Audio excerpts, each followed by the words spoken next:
Depuis la fermeture des salles de spectacle et lieux de loisirs compte tenu des mesures prises par le gouvernement dans la lutte contre le coronavirus, les artistes nigériens se retrouvent dans d'énormes difficultés.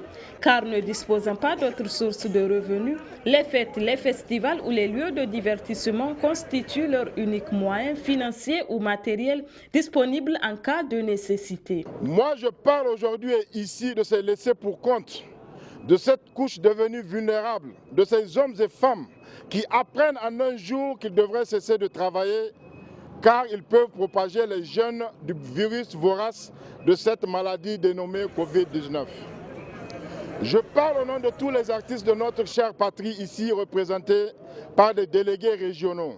Même si je ne suis qu'un membre parmi les auteurs, compositeurs et interprètes de musique, des métiers de musique en ASIM, je parle des artistes, musiciens et de tous ceux qui évoluent avec eux au Niger.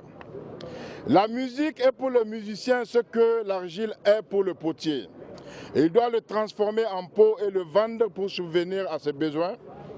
Et les lieux de loisirs, des vraies entreprises culturelles qui font nourrir beaucoup de familles sont sans activité aujourd'hui. Avec la fermeture des salles de spectacle et des places dédiées jusqu'à une date ultérieure, les artistes font le constat suivant.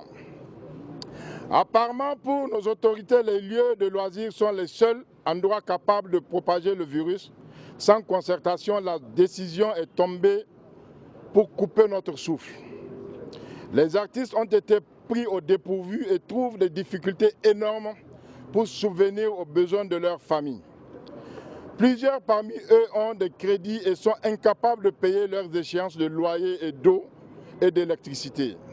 Beaucoup précisent avec amertume que plusieurs artistes vivent actuellement dans la crainte et le désarroi total. Ainsi, pour réduire l'impact des effets, les artistes proposent qu'un soutien à partir des budgets dédiés à la culture leur soit accordé. Nous sommes conscients que les mesures d'allègement seront graduelles et qu'on ne peut pas autoriser du jour au lendemain les grands rassemblements pour réduire l'impact des effets.